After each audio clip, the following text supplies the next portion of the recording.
ഭഗവാൻ അവതരിക്കുന്നത് കേൾക്കണ്ടേ നമുക്ക്? എങ്ങനെയാണ്? അതിനുള്ള കാരണം എന്താണ്? എന്തെന്ത് സാഹചര്യങ്ങളാണ് അതിലേക്ക് നയിച്ചത്?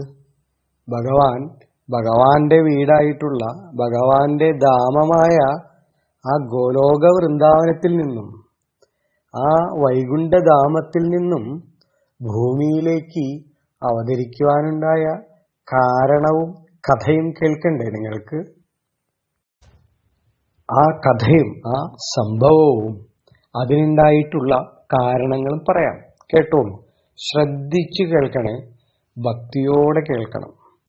കാരണം ഭഗവാന്റെ ആ സുന്ദരമായ രൂപത്തെ എല്ലാവർക്കും അറിയാമല്ലോ. നിങ്ങൾ ചിത്രത്തിലെല്ലാം കണ്ടിട്ടുണ്ടല്ലോ. അതുപോലെ തന്നെ സുന്ദരമാണ് ഭഗവാന്റെ നാമങ്ങൾ. കൃഷ്ണ, മുകുന്ദ, ഗുരുവായൂരപ്പ എന്നൊക്കെ നമ്മൾ വിളിക്കുന്നില്ലേ പല നാമത്തില്? മാധവൻ, അച്യുതൻ, ഗോവിന്ദൻ, ഋഷികേശൻ, ഇങ്ങനെ അനേകം അനന്ത കോടി നാമങ്ങളുണ്ടല്ലോ ഭഗവാന്. ആ നാമങ്ങളും ഭഗവാന്റെ ആ സുന്ദര രൂപങ്ങൾ പോലെ തന്നെ ഓരോരോ അംഗങ്ങൾ അല്ലെ ഭഗവാന്റെ കണ്ണായിക്കോട്ടെ, ഭഗവാന്റെ ഓരോരോ അംഗങ്ങൾ എടുത്തോളൂ, എല്ലാം മനോഹരമല്ലേ, സുന്ദരമല്ലേ, വർണ്ണാതീതമല്ലേ? നമ്മൾക്ക് വർണ്ണിക്കാൻ സാധിക്കുന്നതാണോ? നമ്മൾക്ക് വാക്കുകൾ കൊണ്ട് വർണ്ണിക്കാൻ സാധിക്കാത്തതിനെയാണ് വർണ്ണാതീതം എന്ന് പറയുന്നത്. അപ്പൊ അങ്ങനെയുള്ള ഭഗവാന്റെ സുന്ദര രൂപം, അതുപോലെ തന്നെയാണ് ഭഗവാന്റെ നാമങ്ങളും ഭഗവാന്റെ കഥകളും ഭഗവാന്റെ ലീലകളും. അപ്പൊ അതാണ് നമ്മൾ കേൾക്കുന്നത്. വളരെ ശ്രദ്ധിച്ചു വേണം കേൾക്കാനായിട്ട്. ഇത് ചെറിയ കഥകളല്ല, നമ്മൾ വെറുതെ പറയുന്ന കഥകളും അല്ലല്ലോ. സാക്ഷാൽ ഭഗവാന്റെ കഥകളല്ലേ, ഏറ്റവും പ്രാധാന്യമുള്ളത് അതല്ലേ. അതുകൊണ്ട് അത്രയും അധികം പ്രാധാന്യത്തോടെ കേൾക്കണം. ശ്രദ്ധയോടെയും ഭക്തിയോടെയും കൂടെ വേണം കേൾക്കാനായിട്ട്. അതിന് കാരണം പറഞ്ഞു. എന്താണ്? ഭഗവാന്റെ സുന്ദര രൂപം കാണുക, അത് കണ്ണിന് ആനന്ദമാണ്. അതുപോലെ ഭഗവാന്റെ സുന്ദരമായ മനോഹരമായ നാമങ്ങളും കഥകളും ലീലകളും കേൾക്കുന്നത് കാതിന്, ചെവിക്കും ആനന്ദം നൽകുന്നതാണ്. ഇതിനെ ശ്രവണം എന്ന് പറയും. ഭക്തി, ഭഗവാനോടുള്ള ഭക്തിയുത സേവനങ്ങൾ നമുക്ക് 9 വിധത്തിൽ ചെയ്യാം. നവതാഭക്തി എന്നതിനെ പറയാം. നവം എന്നാൽ 9. നവതാഭക്തി 9 തരത്തില്. പ്രഹ്ലാദ രാജാവ് അത് ഭാഗവതത്തിൽ പറയുന്നുണ്ട്. ഈ 9 ഭക്തിയുത സേവനങ്ങൾ ഏതൊക്കെയാണെന്ന് നമുക്ക് വഴിയെ പഠിക്കാം. അതിലൊന്നാണ് ശ്രവണമെന്ന് ഇപ്പൊ മനസ്സിലാക്കിക്കൊള്ളൂ. അതായത് കേൾക്കുക. അങ്ങനെ കേട്ടാൽ എന്താണ്? നമുക്ക് സ്മരണം അടുത്തതാണ്. ഈ 9 വരുന്ന മറ്റൊന്നാണ് സ്മരണം, അതായത് ഓർക്കുക, ചിന്തിക്കുക. അപ്പൊ നമ്മള് ഭഗവാന്റെ കഥകള്, നാമത്തെയെല്ലാം, ലീലകളെയെല്ലാം കേൾക്കുന്ന സമയത്ത് നമുക്ക് സ്മരണം വരും. ഈ ലീലകളൊക്കെ നമ്മളിങ്ങനെ മനസ്സിൽ ചിന്തിക്കും, ഈ നാമങ്ങൾ ചിന്തിക്കും, ഭഗവാനെ പറ്റി ചിന്തിക്കും. അപ്പോ ശ്രവണവും സ്മരണവും ഭക്തിയുത സേവനങ്ങൾ 9 പ്രധാനപ്പെട്ട 2 കാര്യങ്ങളാണ് ഇവിടെ സാധിക്കുന്നത്. അതുകൊണ്ടാണ് പറയുന്നത് ശ്രദ്ധിച്ചു കേൾക്കണേ. ഭൂമിദേവി ഭാരം കൊണ്ട് കഷ്ടപ്പെടുകയാണ്. എപ്പോഴാണ് ഭൂമിദേവിക്ക് ഈ ഒരു ഭാരം കാരണം കഷ്ടപ്പെടേണ്ടി വരുന്നത് എന്ന് നിങ്ങൾക്കറിയാമോ? ഭൂമിയിൽ ദുഷ്ടരായിട്ടുള്ള, ദുരാചാരം ചെയ്യുന്ന, മോശമായ ചീത്തയായ കാര്യങ്ങൾ ചെയ്യുന്ന, ആസുരിക സ്വഭാവമുള്ള അസുരന്മാര് അധാർമികമായ പ്രവൃത്തികൾ ചെയ്യുമ്പോൾ ഭൂമിദേവിക്ക് ഭാരം കൂടും. മനസ്സിലായല്ലോ? എപ്പോഴും നല്ല പ്രവൃത്തികളല്ലേ നിങ്ങളോട് ചെയ്യാനായിട്ട് പറയാറ്? അധ്യാപകരാണെങ്കിലും മാതാപിതാക്കളാണെങ്കിലും ചീത്തയായ മോശമായ പ്രവൃത്തികള്, ദുഷ്പ്രവൃത്തികള് ചെയ്യാൻ ആരെങ്കിലും പറയാറുണ്ടോ? ഇല്ല. എന്നാൽ അങ്ങനെയുള്ള പ്രവൃത്തികൾ ചെയ്യുന്ന കുറെ ആളുകളുണ്ട്. അവരെയാണ് അസുരന്മാർ എന്ന് പറയുക. അങ്ങനെയുള്ള അസുരന്മാർ ഭൂമിയിൽ അധികരിച്ച് എല്ലാവർക്കും ദോഷം ചെയ്യുന്ന രീതിയിൽ, സുഖവും സമാധാനവും തകർക്കുന്ന രീതിയിൽ, ഭൂമിയിൽ മാത്രമല്ല 14 ലോകങ്ങളിലും ചിലപ്പോൾ അവർ ആധിപത്യം സ്ഥാപിക്കും. ഈ പറയുന്ന പോലെ അധർമ്മമായ പ്രവൃത്തികൾ ചെയ്യും, എല്ലാവർക്കും ദുഃഖം ഉണ്ടാക്കും. ഭൂമിയിൽ ജീവിക്കാൻ പറ്റാത്ത രീതിയിൽ, അല്ലെങ്കിൽ ലോകത്തെവിടെയും ജീവിക്കാൻ സാധിക്കാത്ത രീതിയിൽ അവർ പ്രശ്നങ്ങൾ ഉണ്ടാക്കും. അങ്ങനെയുള്ള അസുരന്മാര്, ദുർബുദ്ധികളായ ആ രാക്ഷസന്മാര്, അവരെ കൊണ്ടാണ് ഭൂമിക്ക് ഭാരം വെക്കുന്നത്. ഭാരം ഭൂമിദേവിക്ക് താങ്ങാൻ പറ്റാത്ത രീതിയിലാകും. കഷ്ടപ്പെടും ഭൂമിദേവി. അങ്ങനെ ഒരുപാട് ദുഷിച്ച ആളുകള്, ദുഷിച്ച രാജാക്കന്മാര്, ദുഷിച്ച അസുരന്മാരെല്ലാം കൊണ്ട് ഭൂമിദേവിക്ക് ഭാരം വർദ്ധിച്ച് ഭൂമിദേവി സഹിക്കവയ്യാതെ ഒരു പരാതിയുമായിട്ട് ദേവലോകത്തേക്ക് പോവുകയാണ്. അവിടെ ദേവലോകത്തിന്റെ അധിപതിയായിട്ട് ഇന്ദ്രനുണ്ട്. ആ ഇന്ദ്രദേവനോടും മറ്റ് ദേവന്മാരോടൊക്കെ തന്റെ പ്രശ്നങ്ങളെക്കുറിച്ച് പരാതിപ്പെടുകയാണ്, വ്യസനങ്ങൾ അറിയിക്കുകയാണ്. അവര് പക്ഷെ നിസ്സഹായരാണ്, അവർക്കൊന്നും ചെയ്യാൻ സാധിക്കില്ല. കാരണം ഈ അസുരന്മാരുടെ പ്രശ്നം അവര് നേരിട്ടുകൊണ്ടിരിക്കുകയാണ്. അപ്പൊ എന്ത് ചെയ്തു? അവർ എല്ലാവരും കൂടെ ഒരു തീരുമാനം എടുക്കുകയാണ്, നമുക്ക് ബ്രഹ്മദേവന്റെ അടുത്തേക്ക് പോകാമെന്ന്. ബ്രഹ്മദേവൻ എന്തെങ്കിലും പരിഹാരം ചെയ്യാൻ സാധിച്ചാലോ എന്ന് കരുതിയിട്ടാ അവിടേക്ക് പോകുന്നത്. ബ്രഹ്മദേവന്റെ ലോകം എന്ന് പറയുന്നത് സത്യലോകമാണ്. ഏതാണ്? സത്യലോകം. അതാണ് ബ്രഹ്മദേവന്റെ ലോകം, ബ്രഹ്മലോകമായിട്ട് അറിയപ്പെടുന്നത്. അപ്പൊ അവിടേക്ക് എല്ലാവരും കൂടെ പോവുകയാണ്. ഈ ബ്രഹ്മദേവൻ ഭഗവാന്റെ നാഭിയിൽ നിന്നും ഒരു താമരയിൽ നിന്നുമാണ് ജനിച്ചിട്ടുള്ളത്. അതുകൊണ്ട് തന്നെ ബ്രഹ്മദേവന്റെ പിതാവാണ് ഭഗവാൻ കൃഷ്ണൻ. ആ നാഭിയിൽ നിന്നും ഒരു പത്മം, താമര അതുണ്ടായി. അതുകൊണ്ടാണ് ഭഗവാൻ പത്മനാഭൻ എന്ന പേര് വന്നത്. നാഭിയിൽ പത്മമുള്ളത് കൊണ്ടാണ് പത്മനാഭൻ എന്ന പേര് ഭഗവാൻ കൃഷ്ണന് വന്നത്. അപ്പൊ അങ്ങനെ ആ താമര വന്ന് നിൽക്കുന്ന ലോകം അത് സത്യലോകമാണ്. അതാണ് ബ്രഹ്മദേവന്റെ ലോകം. അവിടേക്ക് എല്ലാവരും കൂടെ ചെന്ന് പ്രാതികളും പരിഭവങ്ങളും ദുഃഖങ്ങളൊക്കെ പറയുകയാണ്. അതെല്ലാം ബ്രഹ്മദേവൻ കേട്ടു. പറഞ്ഞു വന്നിട്ട്, എനിക്കും ഒന്നും ചെയ്യാൻ സാധിക്കില്ലല്ലോ, എന്താ ചെയ്യാ?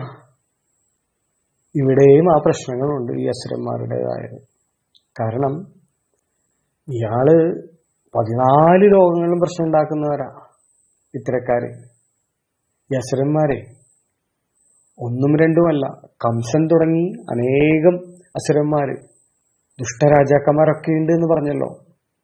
ഓരോരുത്തരുടെ കഥകളും നമുക്ക് വഴിയെ പഠിക്കാം. ഇത്രയും മനസ്സിലാക്കും. ഇങ്ങനെയുള്ള അസുരന്മാരുടെ ശല്യം ബ്രഹ്മലോകത്തും ഉണ്ട്, ദേവലോകത്തും ഭൂമിയിലും മാത്രമല്ല, 14 ലോകങ്ങളുണ്ട് എന്ന് പറഞ്ഞല്ലോ. ബ്രഹ്മദേവനൊന്നും ചെയ്യാൻ പറ്റാതെ നിസ്സഹായനായിട്ടിരിക്കുകയാണ്. ബ്രഹ്മദേവൻ പറഞ്ഞു, നമുക്ക് എല്ലാവർക്കും കൂടെ മഹാദേവൻ പരമശിവന്റെ അടുത്ത് പോകാം, കൈലാസത്തിൽ പോകാമെന്ന്. അങ്ങനെ എല്ലാവരും കൂടെ കൈലാസത്തിലേക്ക് പോയി. ഈ കാര്യങ്ങളും എല്ലാം വിശദീകരിച്ച് തന്നെ മഹാദേവനോട് ഉണർത്തിക്കുകയാണ്. എല്ലാ കാര്യങ്ങളും പറഞ്ഞു. മഹാദേവൻ ഇതെല്ലാം കേട്ടു. പരമവൈഷ്ണവനാണ് മഹാദേവൻ, മഹാകൃഷ്ണഭക്തനാണ് മഹാദേവൻ.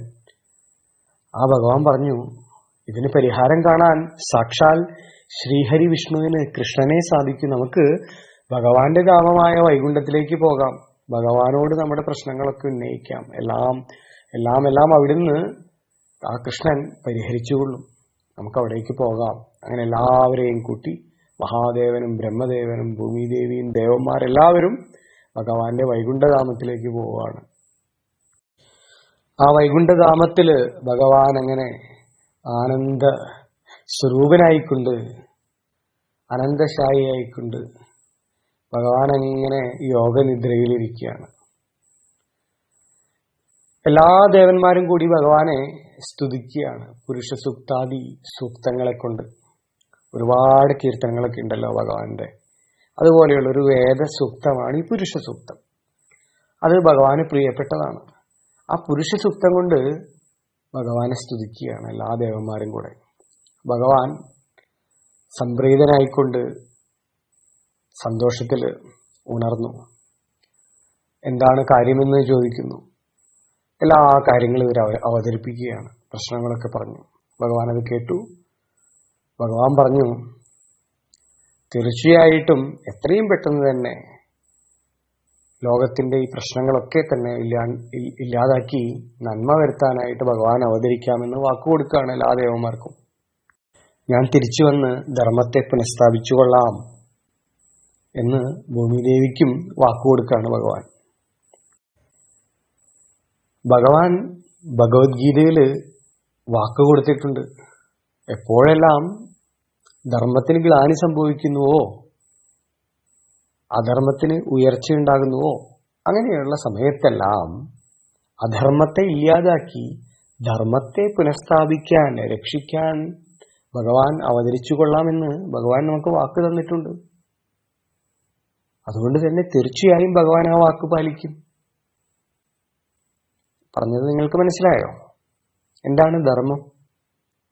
സത്യമായത്, നീതിയുള്ളത്, അങ്ങനെയുള്ള നല്ല കാര്യങ്ങൾ ചെയ്യുക എന്നുള്ളതാണ്.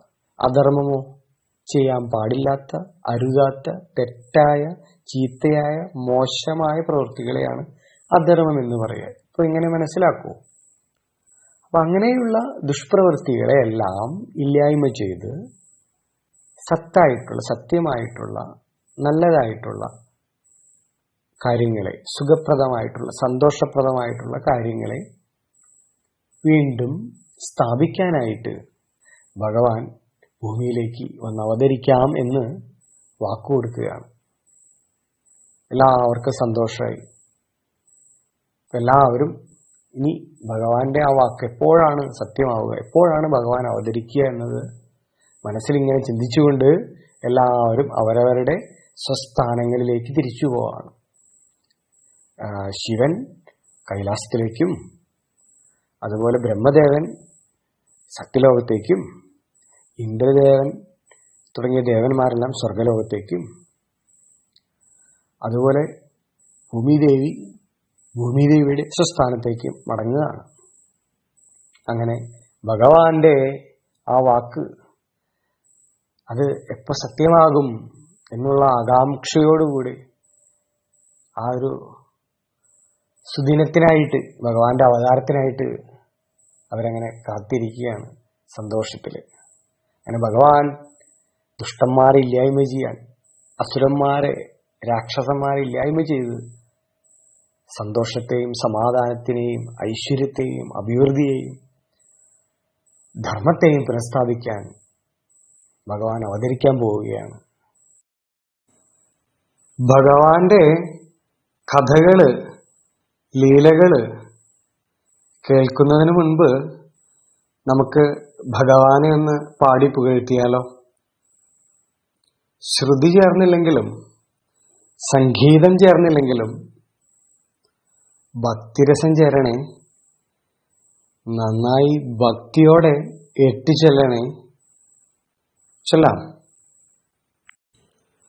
ജയ രാധ മാധവ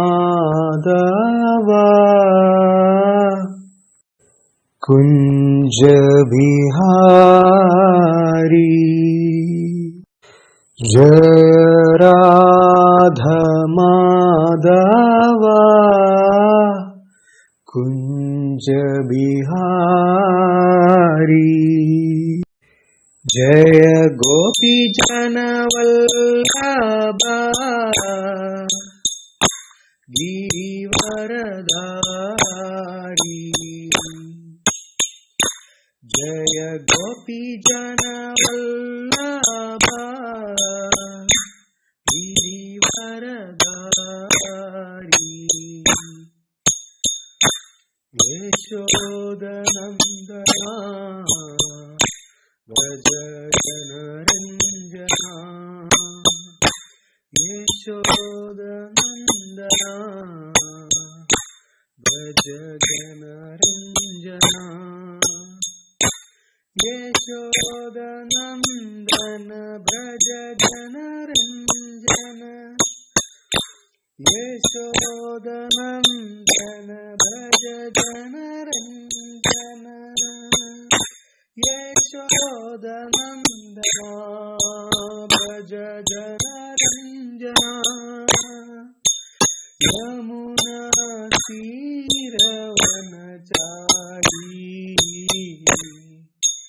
യമുനാ തീരവനചാരി ജയ രാധ മാധവ കുഞ്ച വിഹാരി